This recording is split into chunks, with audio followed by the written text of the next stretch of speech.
नमस्कार। एक special conversation के लिए इस समय मेरे साथ एक बहुत बड़े गेस्ट जुड़ गए हैं और इस समय मार्केट को क्या डर सता रहा है बजट से पहले की थोड़ी सी मार्केट में नर्वसनेस, अदानी ग्रुप के साथ जो हो रहा है उसको लेकर मार्केट में नर्वसनेस, एफआईआईएस की सेलिंग को लेकर नर्वसनेस, ये सब नर्वसनेस क्या अपॉर्चुनिटी में तब्दील हो सकती है और अगर है तो किस तरीके के स्टॉक्स में और किस तरीके के सेक्टर्स में क्या आपका व्यू होना चाहिए इस मार्केट पर। और इससे बात करने के लिए मेरे साथ जुड़ गए हैं, जैसा मैंने कहा आपको, एक बहुत बड़े गेस्ट मधु केला जी जुड़े हैं हमारे साथ। इंडिया के बेस्ट नोन फंड मैनेजर्स में से एक और काफ़ी पैसा इन्होंने बनाया। ऑफ कोर्स अपने म्यूचुअल फंड इन्वेस्टर्स के लिए इन्होंने ज़बरदस्त 100 बैगर से ज़्यादा पैसा बना के दिया था और अब इस समय अपना खुद का पैसा मैनेज करते हैं। मधु भाई, सबसे पहले तो शुक्रिया जुड़ने के लिए। Anuj, and thank you for having me. बहुत बहुत धन्यवाद। Thank you. तो मधु भाई, सबसे पहले जो सबसे बर्निंग इशू है उसकी बात कर लेते हैं।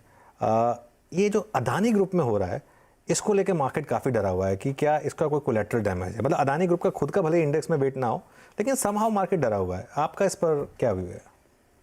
अनुज, नॉर्मली पहले तो डिस्क्लेमर बात कर लेते हैं दैट जो भी मैं आपसे बात कर रहा हूँ मेरे क्लाइंट्स का, मेरे दोस्तों का इसमें वेस्टेड इंटरेस्ट हो सकता है।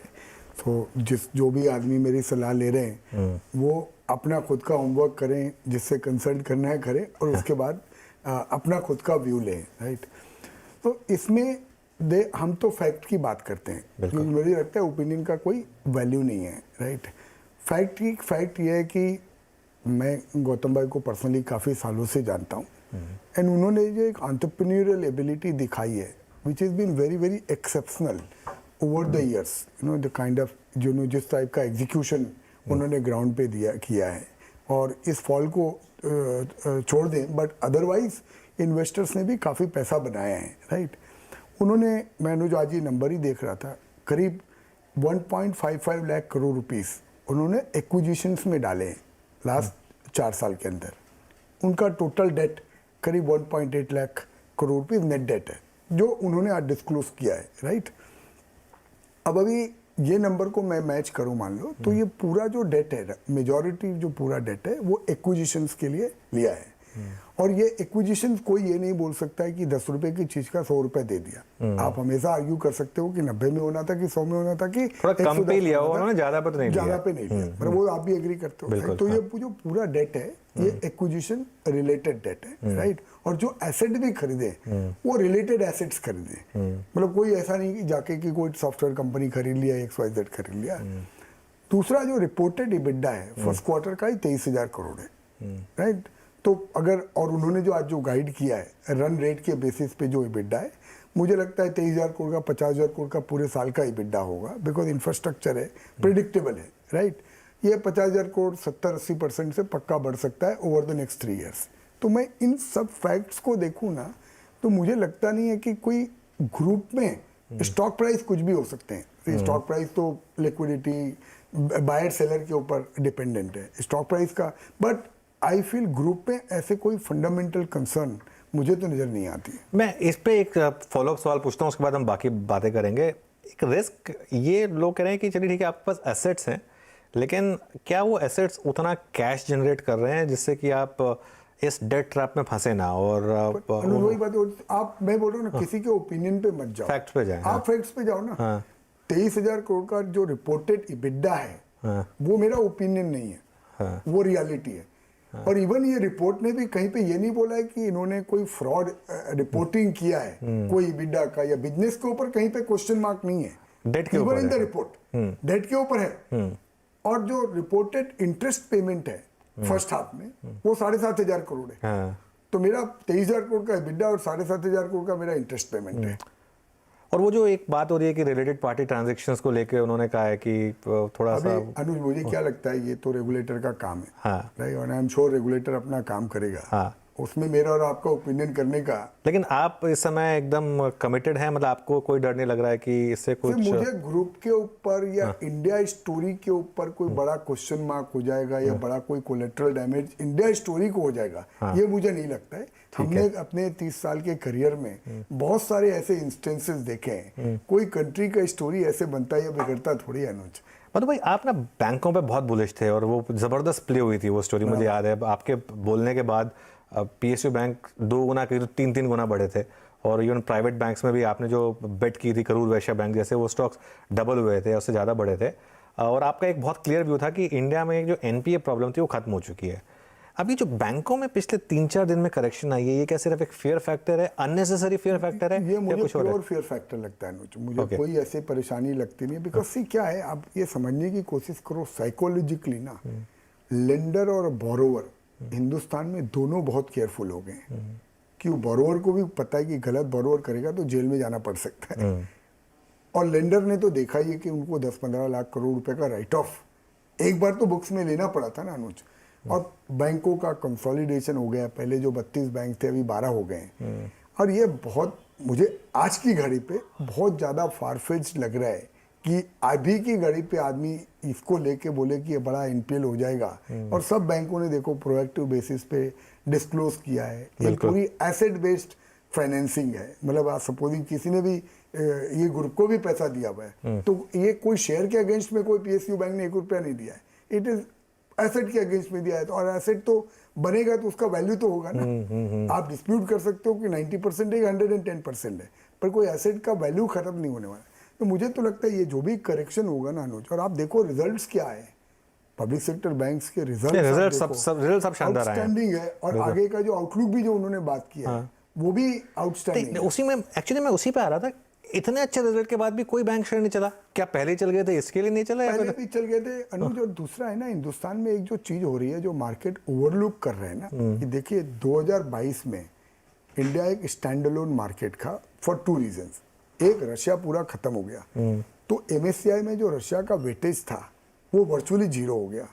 और चाइना का मार्केट ने इतना अंडर परफॉर्म किया कि चाइना का वेटेज बहुत घट गया, तो उसलिए ऑटोमेटिकली इंडिया का वेटेज बढ़ गया।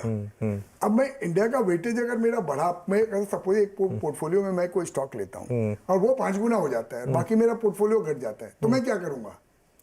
मैं स्टॉक थोड़ा ट्रिम करोगे, हाँ, और मैं अपना पोर्टफोलियो को रिबैलेंस करूंगा ना। बिल्कुल, हाँ। हिंदुस्तान में पूरे फॉरेनर्स ने यही किया है, हाँ, ठीक है, कि मैंने थोड़ा ट्रिम किया, इसलिए फॉरेनर की सेलिंग आई। और अब यह है, जब China is starting to do well, उनका 40% मार्केट भाग गया बराबर। तो अब अगर मेरा वेटेज वहां कम हो गया तो मैं क्या करूंगा? वहां पे वेटेज तो बढ़ाऊंगा ना। तो इसीलिए ये इंडिया से पैसा अभी चाइना जा रहा है। तो ये जो फैक्टर्स है ना फॉरेनर का, ये मोर टेक्निकल है देन एनी फंडामेंटल। अब obviously select pockets of India में 100% ओवर वैल्यूएशन हुई थी, और जो अपन बात भी कर रहे थे। इसीलिए हमको तो जो पसंद है वहां पे जहां मार्जिन ऑफ सेफ्टी है। चलिए एक काम करते हैं, एक छोटा सा ब्रेक लेते हैं और ब्रेक के बाद वापस आएंगे और मधु भाई से बाकी बातें करेंगे बजट और मार्केट को लेकर।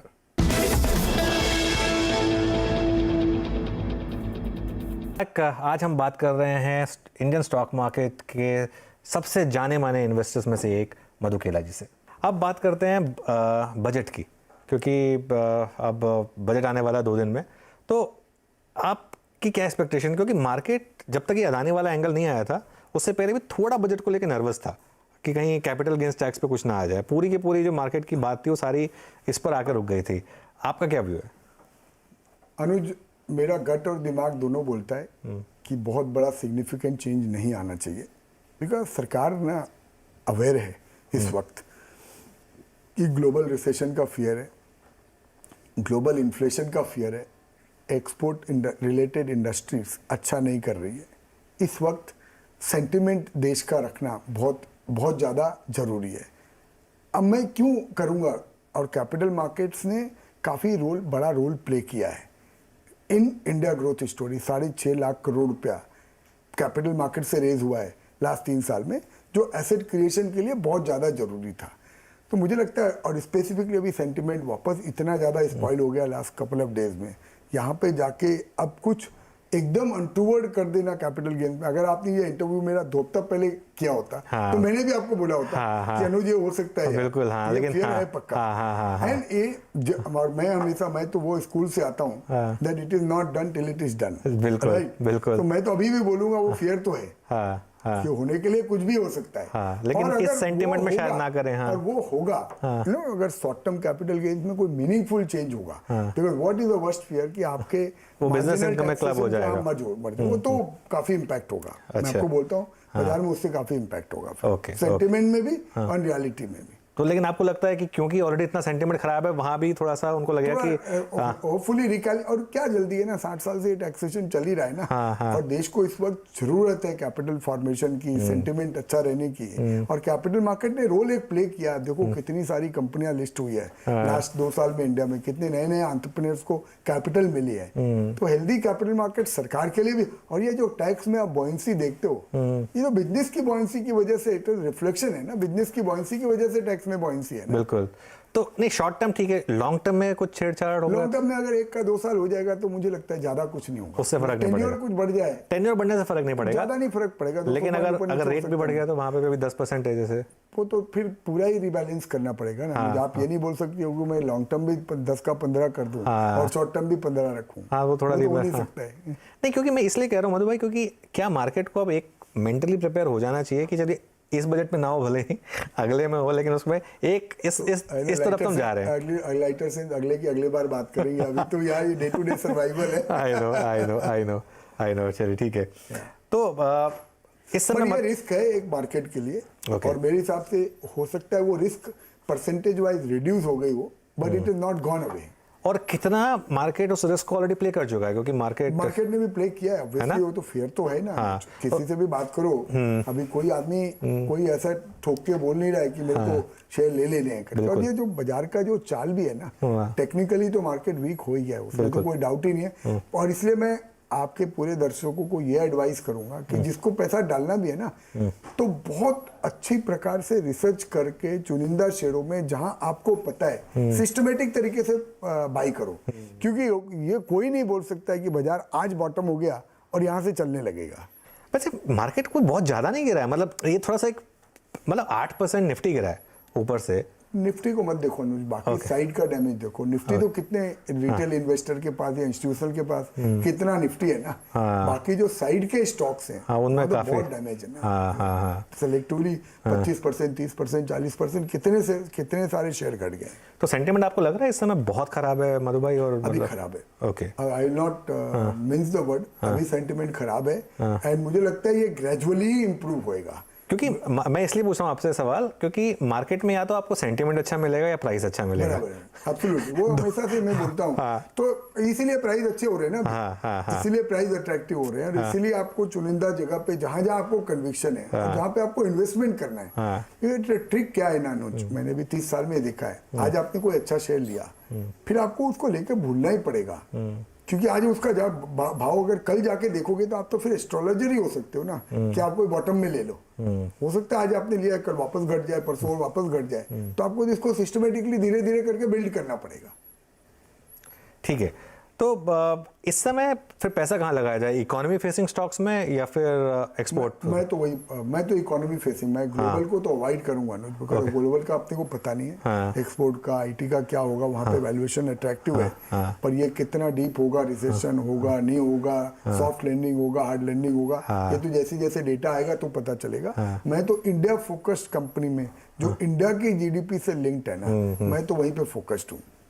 तो उसमें कुछ एग्जांपल्स देंगे आप? जैसे आपने, मुझे याद है लास्ट टाइम जब डिस्कस कर रहे थे, जब निफ्टी ने ऑल टाइम हाई लगाया था, तो आपने कहा था आप इंफ्रास्ट्रक्चर पे काफी बुलिश हैं और कंस्ट्रक्शन। वही है अनुज, मेरे को लगता है वापस ये पीएसयू बैंक का जो पूरा बास्केट है, वो काफी अट्रैक्टिव हो जाएगा वापस, क्योंकि टाइम भी निकल गया, करेक्शन भी आ गया। तो वैसे ही इंफ्रा की जो सेलेक्ट कंपनीज है, वो काफी अट्रैक्टिव होगी, बिकॉज वो कोई स्टोरी थोड़ी डैमेज हुई है, जस्ट बिकॉज भाव घट गए उसकी वजह से कोई स्टोरी थोड़ी डैमेज हो गई। 20% गिर गया पीएसयू बैंक इंडेक्स अपने हाई से, घट गया हाई से। हालांकि और उसमें भी मैं बोल रहा हूँ, let us not talk about the PSU bank index, उसमें भी आपको चुनना पड़ेगा।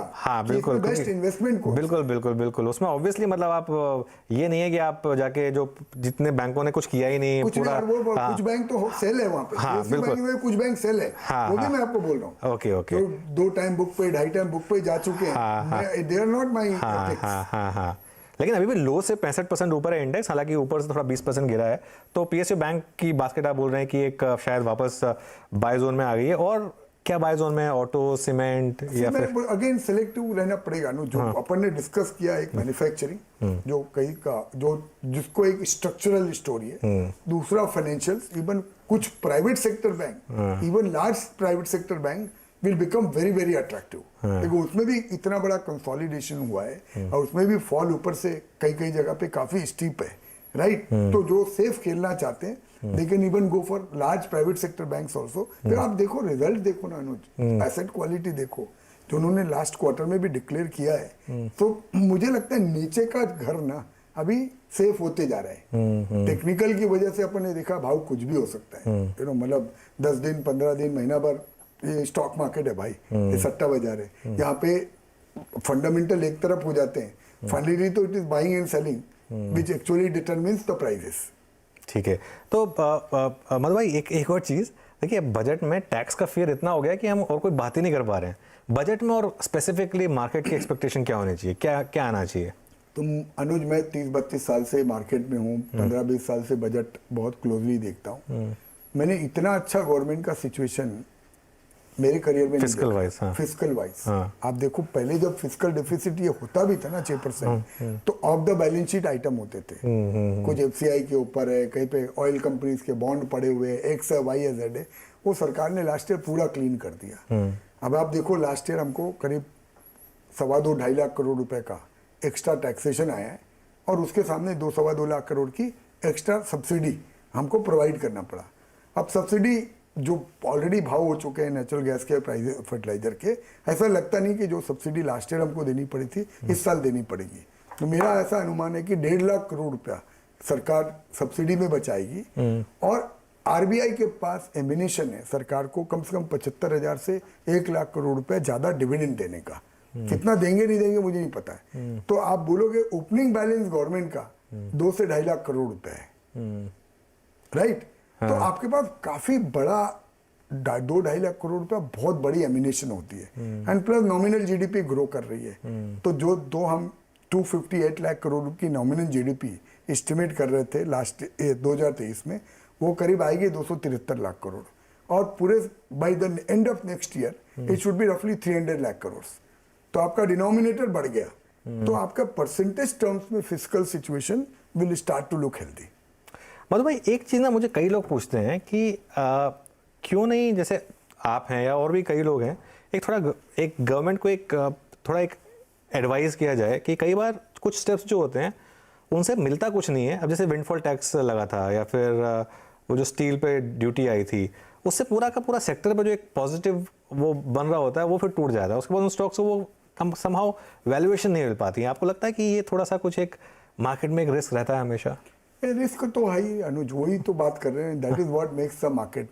एंड आई थिंक अनुज, मैं तो पर्सनली ऐसा कोई पोजीशन में नहीं हूँ कि हम कोई गवर्नमेंट का डिसीजन फंडामेंटली अल्टर कर सकें। उनका एक अपना थॉट प्रोसेस है, उनके काफी सारे रीजंस कंस्ट्रेंट होते हैं, काफी कंस्ट्रेंट होते हैं, मार्केट के अलावा भी देखना होता है उन्हें ऑब्वियसली। तो सिर्फ रिएक्ट कर सकते हैं, हम तो प्रोएक्टिव बेसिस पे ये नहीं बोल सकते कि ऐसा होना चाहिए। It may be my wish list कि सरकार ने इस बार कैपिटल गेन्स को कुछ नहीं करना चाहिए, पर अब वो करेंगे कि नहीं करेंगे ये तो मुझे पता नहीं है ना, मैं उसको इन्फ्लुएंस कर सकता हूँ, तो मैं तो रिएक्ट ही करूंगा। एक आखिरी मुझे जो एक इशू आपके साथ एड्रेस करना है, पिछले साल एफआईआईज ने बहुत बेचा मार्केट में, लेकिन लगातार उसको डोमेस्टिक ने काउंटर किया। बराबर। एक मुझे मेरी बात हो रही थी प्रशांत जैन जी से, उन्होंने मुझे बोला कि अनुज, इस साल मार्केट में एक रिस्क ये है कि पिछले साल स्टार्टिंग पॉइंट अलग था और फिक्स इनकम में कुछ भी नहीं मिल रहा था, इसके लिए रिटेल का बहुत लमसम पैसा आ रहा था।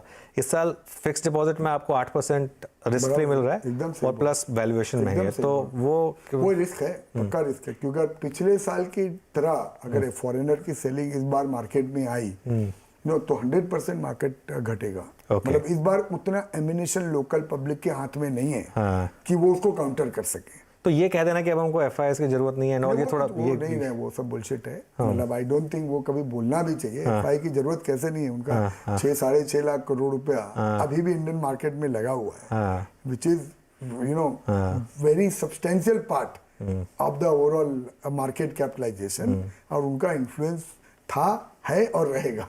चलिए, तो जाते जाते एक आपका आखिरी जो हमारा रिटेल, क्योंकि हमारी पूरी ऑडियंस रिटेल है, और खासतौर से जो छोटे शहरों में या जिन्होंने स्टॉक मार्केट में इतना पैसा बनाया है, उनके लिए आपकी क्या एडवाइस होगी? इस गिरावट से घबराए नहीं अनुज की अपना सेम्बलेंस ना खोए। एक पोर्टफोलियो जो एलोकेशन आपने तय किया है कि मैं फिक्स्ड इनकम में इतना डालूंगा, रियल एस्टेट में इतना डालूंगा, थोड़ा गोल्ड लेके रखूंगा, थोड़ा इक्विटी लेके रखूंगा, वो एलोकेशन को फॉलो करें।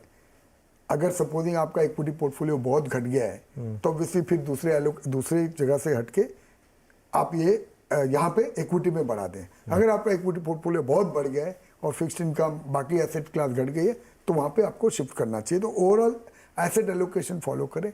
दूसरा biggest advice which I want to give कि भैया ये शेयर बाजार ना कोई सट्टा बाजार बिल्कुल नहीं है। यहाँ पे लखपति और करोड़पति ओवरनाइट बनने का ख्वाब ही देखना गलत है। बिल्कुल राइट। तो आप सिस्टमेटिक तरीके से, जैसे आप कोई गोल्ड लेते हैं, जैसे आप कोई रियल एस्टेट लेते हैं, जैसे आप बैंक में पैसा डालते हैं, तो आपका एक रीजनेबल एक्सपेक्टेशन होता है। वैसे ही शेयर बाजार से अगर आप रीजनेबल एक्सपेक्टेशन रखेंगे और सिलेक्टिवली अपना अच्छा काम करके अच्छे से पैसा लगाएंगे तो ये आपको कमा के देगा। बिल्कुल। एक कहावत है ना, it took me 20 years to become an overnight success. तो उसके पीछे वो मेहनत ऑब्वियसली ज़रूरी है। और मधु भाई ने भी वो काफ़ी मेहनत की है। किसी दिन बैठेंगे और एक शो करेंगे स्पेशली जिसमें वो सब बताएंगे जिस तरीके से इन्होंने स्टार्ट की थी और किस तरीके से मार्केट में इन्होंने इतना पैसा बनाया। लेकिन मधु भाई शुक्रिया जुड़ने के लिए, आज जो सारी बातें रखने के लिए। Thank you so much. Thank you. तो ये शो को यहीं समाप्त करते हैं। थैंक यू सो मच और जुड़े रहिए CNBC आवाज़ के साथ। तो ये थे मधु केला, जिन्होंने साफ तौर पे कहा कि अगर आपकी एक रीजनेबल विश रहती, रीजनेबल डिमांड रहती है मार्केट से, तो वो रिटर्न मिलता है। ओवरनाइट कुछ नहीं होता है, इसलिए इस बात का ध्यान रखना चाहिए। और जैसा कि कह रहे थे कि इस बार के बजट में सरकार की फिस्कल सिचुएशन काफ़ी स्ट्रांग है, तो सरकार के पास काफ़ी एमिनिशन लीवे है कि वो कोई बड़े फैसले भी ले सकते हैं। बाजार इस वक्त कमज़ोरी के साथ ट्रेड करता हुआ दिख रहा है।